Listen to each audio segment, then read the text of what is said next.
오늘 우리에게 주신 하나님의 말씀 구약 사사기입니다. 구약 성경 사사기 6장 11절에서 18절에 있는 말씀,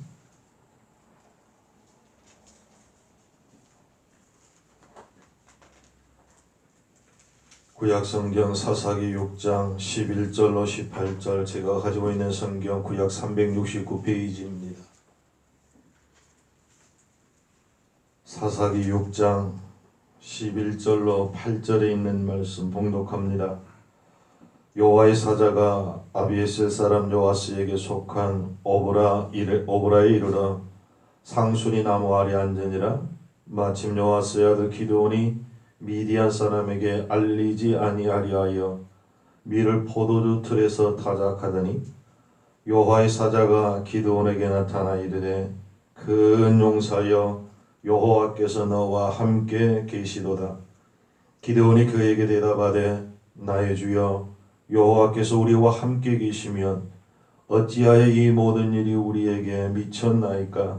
또 우리 열조가 일찍 우리에게 이르기를 여호와께서 우리를 애굽에서 나오게 하신 것이 아니냐 한 그 모든 이적이 어디 있나이까? 이제 여호와께서 우리를 버리사 미디안의 손에 붙이셨나이다.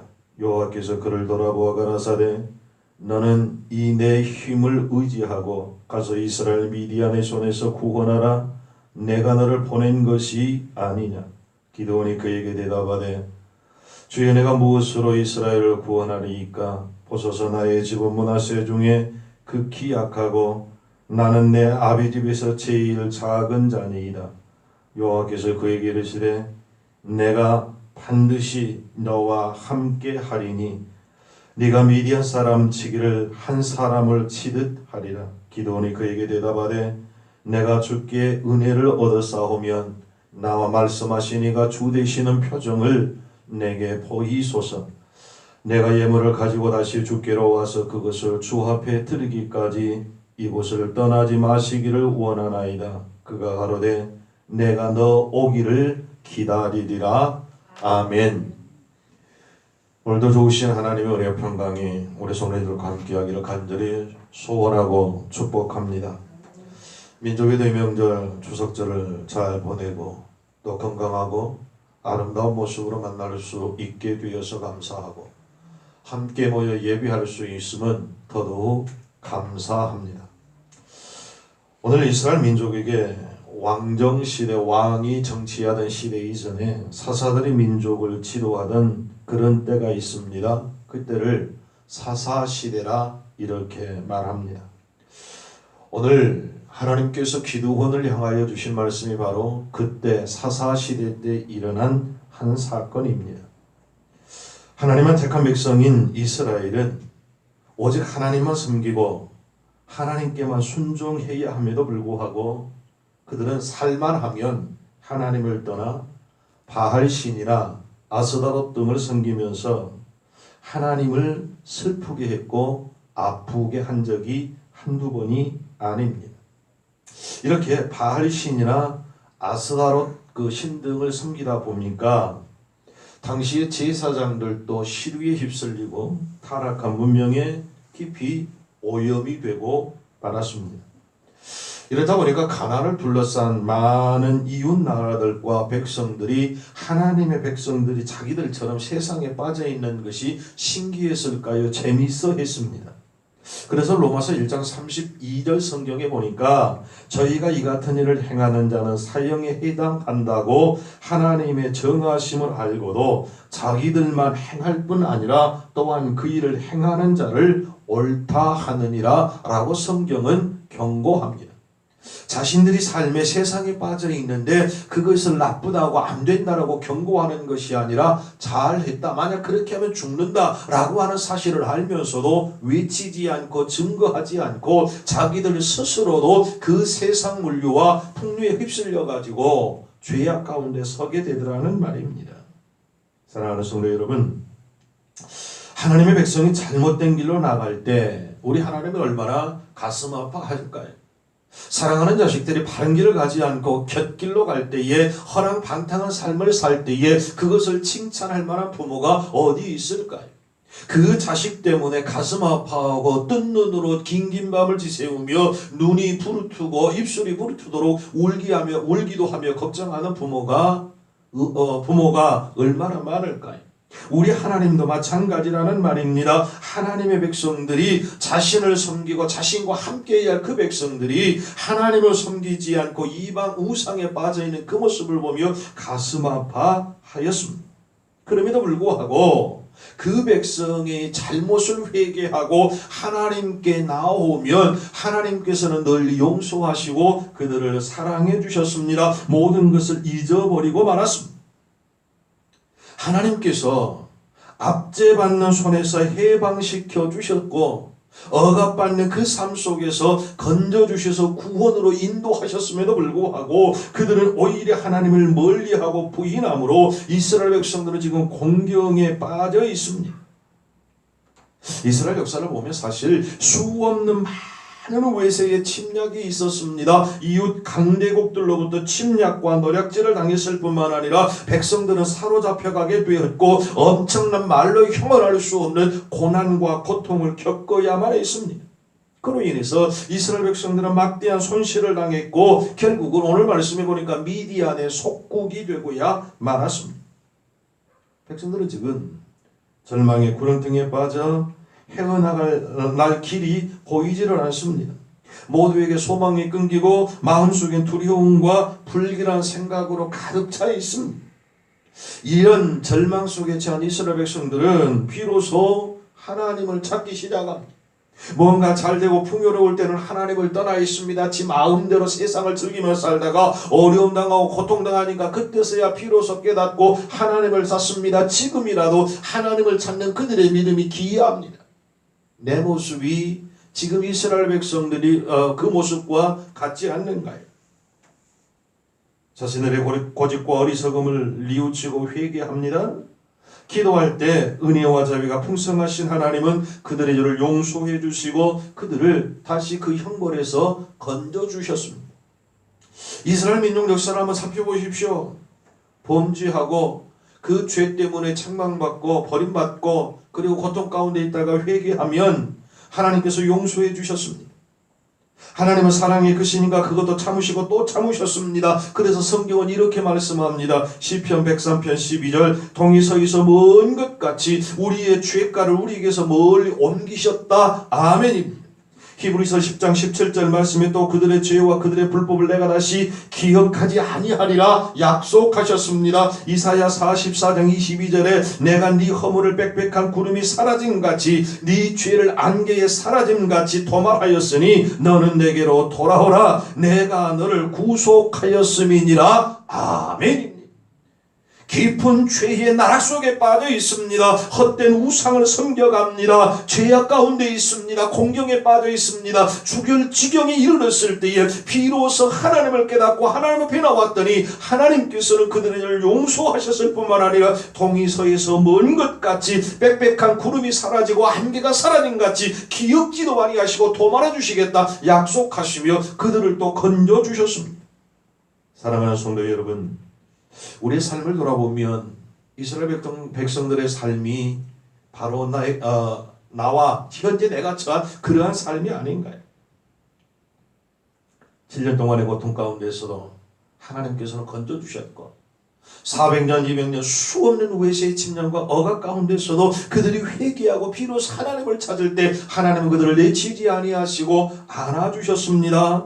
오늘 또 하나님은 회개하고 돌아오는 자 안아주시고 용서하시고 사용하시고 은혜 주심을 믿습니다. 자님무도와 미디안 사람들이 걷잡을 수 없이 공격해 옵니다. 마치 사막의 메뚜기 떼처럼 아예 싹 밀어버릴 정도로 미디안의 군대가 이스라엘을 공격합니다. 문자 그대로 이스라엘 백성들에게는 암흑의 시대였습니다.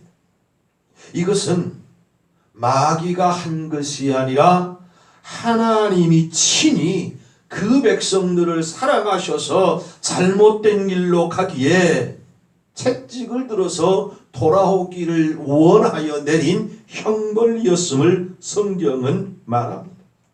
성경은 우리에게 단순한 진리를 말씀합니다. 사람이 무엇으로 심든지 심는 대로 뭐 한다고요? 거둔다. 아멘입니다. 이거는 영원한 진리입니다. 불변의 진리입니다. 콩을 심으면 콩이 나고 팥을 심으면 팥을 거두게 됩니다. 악을 심으면 벌을 받게 되는 것은 너무나 당연한 것이란 말입니다. 하나님은 그의 사랑하시는 자에게 죄에 대한 벌을 내리심을 분명하게 성경을 통해서 우리에게 말씀하고 계십니다. 당시 이스라엘 백성들은 미디안의 억압에서 살아남기 위해서 온갖 노력을 다 해야 했습니다. 산에다 동굴을 만들어 살아야 했고, 땅 깊은 곳에 땅굴을 파고 그곳에 소중한 곡식과 여러 가지 중요한 것들을 숨겨야 했습니다. 이스라엘 백성들이 그렇게 비참한 생활을 해야 할 때는 일찍이 없을 정도로 7년이라고 하는 그 짧은 시간에 미디안을 통해서 하나님은 어마어마한 벌을 내리셨습니다. 그들의 생활은 어둡고 메말랐습니다. 곡식이나 포도를 수확을 해도 그 곡식을 빻아서 빵을 먹는 것 상상할 수 없었고, 그 포도를 통해서 포도즙을 얻을 수 있는 것 상상할 수 없었습니다. 마치 우리 민족이 36년 일제의 침략 가운데 있을 때에 우리 부모 시대의 어르신들도 농사를 지었을 때 공출이라는 명목으로 무자비하게 빼앗겼던 적이 있습니다. 먹을 것이 없었습니다. 그래서 춘궁기 혹은 보릿고개라고 하는 그 말들이 생각난 것 아닐까요? 수없이 빼앗겼고 어려움을 당했습니다. 마치 이스라엘 백성들이 그랬다는 말입니다. 요즘 젊은이들은 그 사실을 모르기 까닭에 그 말을 하면 그렇게 얘기한다네요. 아니 미련하게 왜 그러고 있어요? 라면이라 끓여 먹으면 되지. 그거는 네 시대고. 여러분, 이스라엘 백성들이 형언할 수 없는 고통 속에 있습니다. 이스라엘 백성들에게 소망이 없습니다. 도덕은 땅에 떨어졌습니다. 백성 모두는 정신적으로나 정서적으로나 경제적으로 빈털터리입니다. 뭐 하나 가진 것이 없는, 그야말로 아무것도 없는 그런 상황에 처하고 말았습니다. 이스라엘 백성들이 이런 비참한 모습을 보며 비로소 죄를 회개하고 염치 없지만 죽을 지경에 이르러 비로소 하나님을 찾고 하나님께 구원을 호소합니다. 이스라엘 민족의 부르짖음은 절망 희면에서 부르짖는 절규였습니다. 빈 주먹밖에 남지 않은 가련한 민족의 부르짖음이었고, 절망의 두려움의 구렁텅이에서 하나님께 부르짖는 간절함이 있었습니다. 피 맺힌 절규였습니다. 의지할 데 없는 백성들의 뜨거운 기도였습니다. 이 무서운 미디안의 무자비한 발길에 짓밟힌 이스라엘 백성들은 이 무자비한 가운데서 건지실 분은 오직 하나님밖에 없음을 알았기에 그들은 회개합니다. 하나님을 부르짖습니다. 하나님을 찾습니다. 하나님은 들으셨습니다. 용서해 주셨습니다. 건져 주셨음을 믿으시기 바랍니다. 오늘 우리가 이러한 처지가 아닌가요? 우리가 진짜 자빠지기까지 내 고집에 사로잡혀서 오랫동안 살아보기를 써봅니다. 우리의 모든 성격 속에 들어있는 교만과 아집 때문에 하나님의 도움을 요청하지 않고 어떻게 해서든지 내 고집대로, 내 성격대로, 내 방법대로 살아나려고 애를 써보지만 그럴수록 마치 늪 속에서 살아나기 위해서 손과 팔과 다리를 옮길 때 더 나락으로 더 깊이 빠지는 것처럼 더 어려움을 당할 수밖에 없습니다. 하나님을 찾지 않으시겠습니까? 하나님을 부르지 아니하겠습니까? 하나님을 부를 때 하나님은 들으십니다. 하나님을 요청할 때 하나님은 찾아오십니다. 내가 두 손을 들어 하나님께 간절히 도움을 청할 때 하나님은 의의 오른손으로 우리의 손을 붙들어 주심을 믿습니다. 물론 우리가 지금 바로 기도한다고 해서 즉시 응답되거나 어려운 가운데 있을 때에 오명이의 기적이나 놀라운 이런저런 기적들로 바로 기적적인 역사로 나를 건지실 때 있지만 결코 그러지 않을 때도 많습니다. 혹여 그럴지라도 실망하거나 좌절할 이유가 없습니다. 왜요? 하나님의 약속의 말씀인 66권 성경이 우리에게 있기 때문인 것을 믿습니다. 성경 66권의 그 말씀을 믿을진데 하나님은 말씀대로 반드시 이루어 주시고 저와 여러분에게 베푸시는 분인 것을 믿으시기 바랍니다. 이스라엘 백성들이 애굽의 노예 생활에서부터 벗어나게 하셨던 분이 누구신가요? 여호와 하나님이셨습니다. 어떤 환난과 고통 속에 있을지라도 그 세월이 길고 짧고 상관없이 그 무게의 경중과는 상관없이 하나님의 때가 되면 건져주시고 인도하여 주심을 믿습니다. 그런데 이스라엘은 평안하면 뭔가 살만하면 하나님을 잊어버리고 이방신을 섬기고 하나님을 배반하고 부인할 때가 참 많았습니다.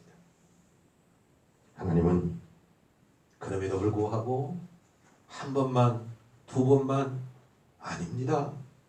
형언할 수 없는 수없는 시간 동안 수없는 횟수를 거듭해도 하나님은 용서하시고 그들을 건져주셨습니다. 저와 여러분을 용서하시고 건져주시고 지금까지 은혜 주시는 분이 우리의 주인 되신 하나님이신 것을 믿습니다.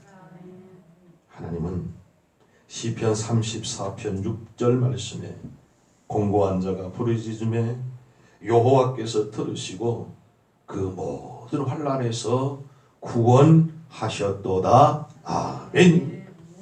우리 하나님은 의지할 곳 없는 사람의 도움이 되심을 믿습니다. 적부족할지라도 잘못한 일이 있을지라도 가련한 사람의 기도를 한 번도 응답하시 않으신 적이 없습니다. 내 모든 힘을 완전히 잃어버렸을 때 도저히 나 혼자 일어설 수 없을 때 두 손 들고 주님 앞에 나아갔더니 하나님께서는 그 두 손을 붙잡아 주시고 일으켜 세우시고 힘주시고 이기게 하시니가 하나님이신 것을 믿습니다. 그가 개인이든 민족이든 주를 믿는 하나님의 백성 넘어질 수 있습니다.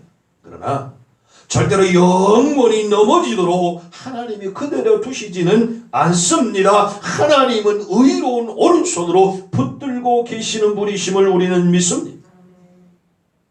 오늘 말씀에 하나님의 사자가 상수리 나무 밑에 앉아 있습니다. 그때에 타작마당 포도주 틀에서 타작을 하고 있는 젊은 한 사람이 있습니다. 그 모습을 보았습니다. 미디안 사람들의 눈에서 피하기 위해서 포도주 틀 그 좁은 곳에 들어가서 타작을 하는 겁니다. 그 좁은 곳에서 얼마나 힘들었을까요? 땀을 흘리며 애써 일하는 것을 이 상수리 나무 아래에 앉아있는 사자가 주의 사자가 보고 있습니다. 이 젊은이는 가끔씩 고개를 들어서 사방을 살핍니다. 왜요? 미디안 사람이나 다른 사람이 볼까 두려웠기 때문입니다. 그러던 중에 하나님의 사자와 눈을 마주쳤습니다. 그때 하나님의 사자가 그를 향하여 말합니다. 큰 용사여 여호와께서 너와 함께 계시도다. 이 젊은이는 낯선 손님이 하는 말이 어안이 벙벙합니다. 우리를 어떻게 이렇게 미디안의 침략으로 절망적인 상황 생활을 하도록 내버려 두신 그 하나님이 어디 계시냐 순간적으로 생각합니다. 더군다나 알려지지 않는 무명의 청년인 자신을 가리켜서 큰 용사여 라고 부르는 이 사람이 도대체 누구인가 어안이 벙벙해 있습니다. 생각해 보십시다. 큰 용사라고 하면 적의 눈에 띄지 않도록 그 조그만 포도틀 안에서 곡식을 타작을 해야 할까요? 아니면 큰 마당에 가서 많은 사람들이 볼 수 있도록 미디안 군대를 향하여서 소리를 지르면서 봐라 하면서 타작을 하는 게 맞을까요? 큰 용사면 당연히 후자일 것 아닐까요? 그런데 이 청년은 무명의 청년인지라 포도틀이라고 하는 좁은 틀 안에서 곡식을 털고 있습니다. 이런 생각 가운데 있을 때에 그 사자가 기드온에게 말합니다. 자신의 이름을 부릅니다. 기드온아, 주께서 너와 함께 하시도다. 아멘. 오늘도 하나님은 저와 여러분 한 사람 한 사람의 이름을 부르며 나와 함께함을 믿습니다. 현이야, 오늘도 내가 너와 함께한다라고 하는 그 음성이 우리 안에 들려지기를 간절히 소원합니다. 기도는 말합니다. 내가 어떻게 믿을 수 있습니까? 13절 기드온이 그에게 대답하되 나의 주의 여호와께서 우리와 함께 계시면 어찌하여 이 모든 일이 우리에게 미쳤나이까? 또 우리 열조가 일찍 우리에게 이르기를 여호와께서 우리를 애굽에서 나오게 하신 것이 아니냐 한 그 모든 이적이 어디 있나이까? 이제 여호와께서 우리를 버리사 미디안의 손에 붙이셨나이다. 기드온은 불평합니다. 하나님을 향하여 불만을 토로합니다. 비난합니다. 그런데도 하나님께서는 그 불평과 불만과 비난에도 참아주셨습니다. 이 젊은이의 무례한 반항에도 아무런 보복도 하지 아니하시고 오히려 말씀하십니다. 기도나 내가 여기 있다. 이스라엘의 주 하나님이 여기 너와 함께 하신다. 내가 너를 지키며 능력을 주마. 이것이 너의 힘이 될 것이고 너의 능력이 될 것이고 이것이 너희의 끊임없이 솟는 힘이 될 것이다. 이제 너는 주의 능력을 힘입고 가서 이스라엘 백성을 미디안의 족속의 손에서 구하라. 내가 너를 보내리라. 하나님은 말씀하십니다. 오늘 이 시대를 사는 저와 여러분을 향하여 분명하게 주님은 말씀합니다. 내가 너와 함께 하리라. 가라. 함께 하리라. 가라. 순종할 때 하나님은 능력 주심을 믿습니다. 이 말씀을 들은 기도는 힘이 생겼습니다. 여리고 성벽을 무너뜨리는 나팔 소리만큼이나 놀라운 하나님의 음성으로 들려졌습니다. 주님이 주신 이 격려의 말씀이 기드온의 피를 끓게 하였고 기드온의 맥박은 힘있게 뛰기 시작합니다. 기드온은 자기 앞에 있는 수십만의 적도 한 번에 무너뜨릴 만한 힘과 용기와 담력을 갖게 되었습니다. 기드온이라고 하는 이름의 뜻은 베어낸 자, 이기는 자라고 하는 뜻입니다. 기도는 하나님의 손 안에서 이스라엘 민족 가운데 위대한 사사가 될 수밖에 없는 인물이었습니다. 이처럼 주님과의 만남은 기드온의 인생을 통째로 바꾸어 놓았습니다. 사랑하는 성도 여러분, 주님과 만나면 상상할 수 없는 변화의 역사가 있음을 믿으시기 바랍니다. 하나님과의 만남은 우리의 삶을 완전히 변화시킵니다. 속이는 자라고 하는 이름을 가졌던 야곱이가 주님을 만남으로 이스라엘이 되었습니다. 불안한 사람이라는 뜻을 가진 시몬이 주님을 만남으로 반석이라는 베드로가 될 수 있었습니다.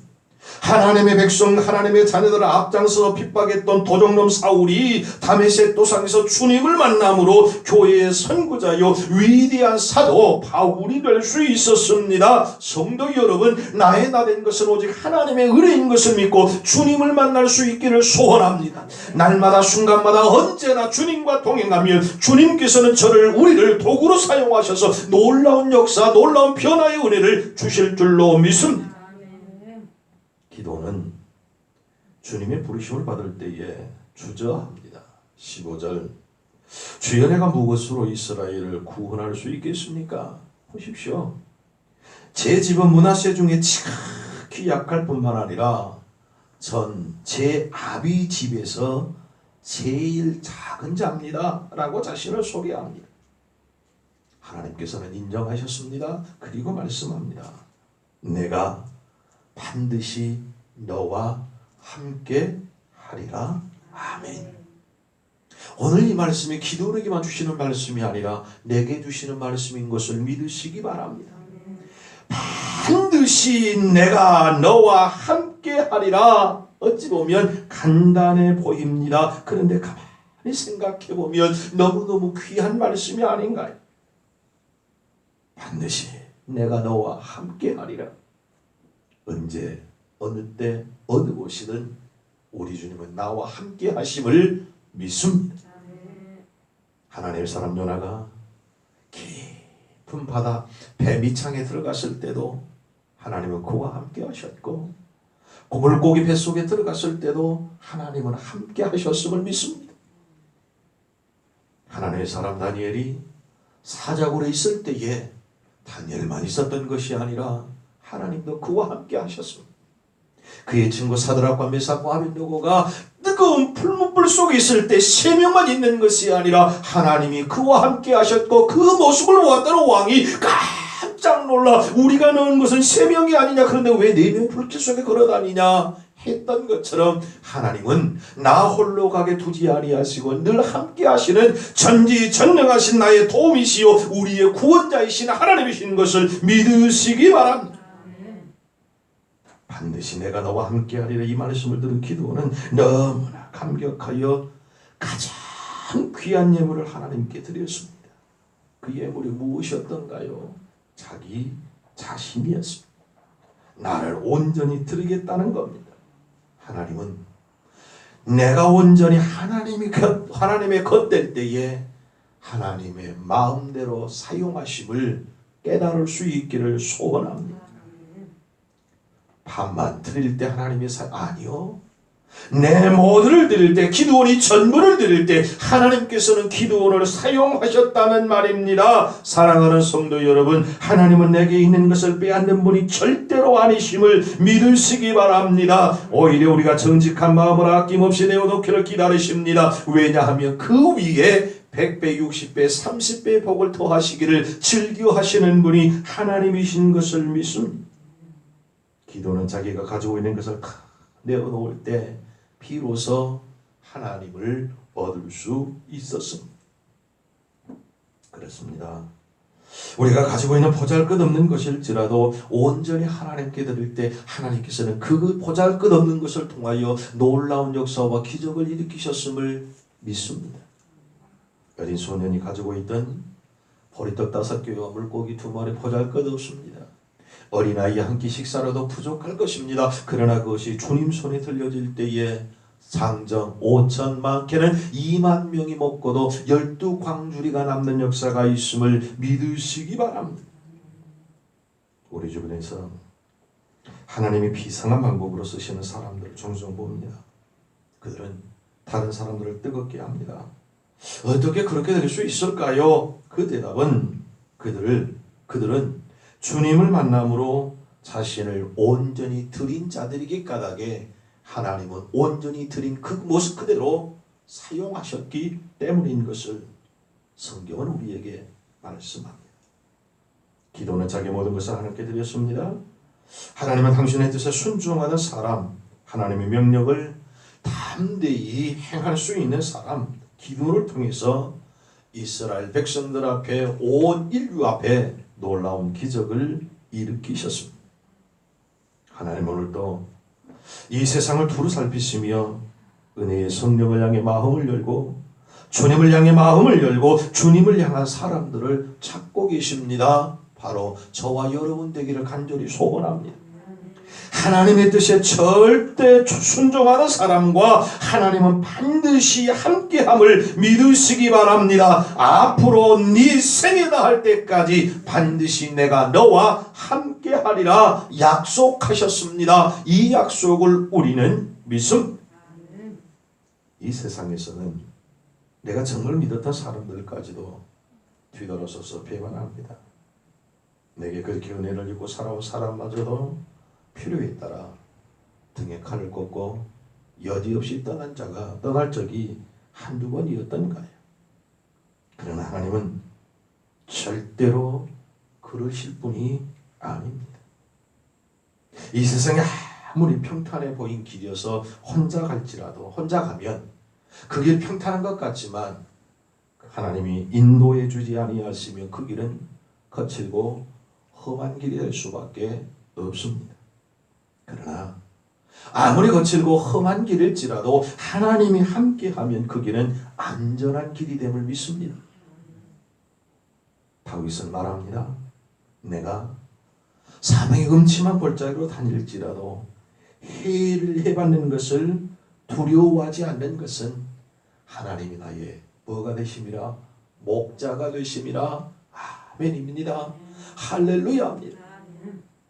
넓고 평탄한 길 가기보다 좁고 협착한 길일지라도 주님이 함께하는 길이라면 그 길을 감사함으로 걷는 우리 모두가 되기를 축복합니다. 창세기 31장 5절야에 보면 야곱이 라반을 떠날 때에 내가 그대들의 아버지 안식을 본즉 내게 대하여 전과 같지 아니하도다. 그러할지라도 내 아버지 하나님은 나와 함께 계셨느니라. 아멘.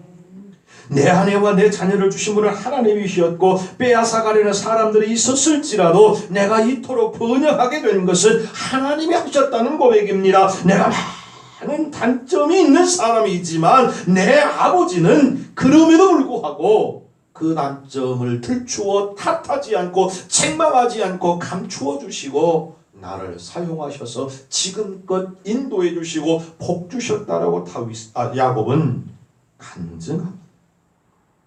야곱은 라반의 집을 떠났습니다. 아주 위험한 여정입니다. 그러나 하나님은 야곱과 함께 해주셨습니다. 야곱이 형에서가 자기를 만나오는 소식을 듣고 두려움이 떨고 있을 때에 하나님은 함께 하셨습니다. 서슬퍼런 에서의 그 마음도 녹여주셨던 분이 하나님이신 것을 우리는 믿습니다. 우리 마음속에 믿음만 있으면 주께서 내 고난의 날에 나와 함께 하셨고 내가 가는 길에 나와 함께 하셨도다 고백할 수 있음을 믿습니다. 결론의 말씀을 드리고 말씀을 맺습니다. 내가 반드시 너와 함께 하리라. 하나님이 함께 하실 때 모든 악이 편하여 선으로 이루어짐을 믿습니다. 우리 하나님의 이 축복의 약속이 우리 모두에게 함께 하셔서 현재도 미래도 하나님의 놀라운 은혜 가운데 복받고 우리의 삶 속에 하나님이 늘 나와 함께하는 역사가 있음을 믿고 나아가는 저와 여러분 되기를 주의 이름으로 축복합니다. 기도하십시다. 전능하신 하나님, 반드시 내가 너와 함께하리라 약속하신 주님의 약속의 말씀을 믿습니다. 어느 곳에 가든 어느 때든 어떤 모습일지라도 내 마음에 내 믿음 속에 주님이 나와 함께 하심을 확신하고 나가는 복된 믿음의 사람들 되게 하여 주시옵소서. 예수님의 이름으로 기도하옵나이다. 아멘. 복음서 107장입니다.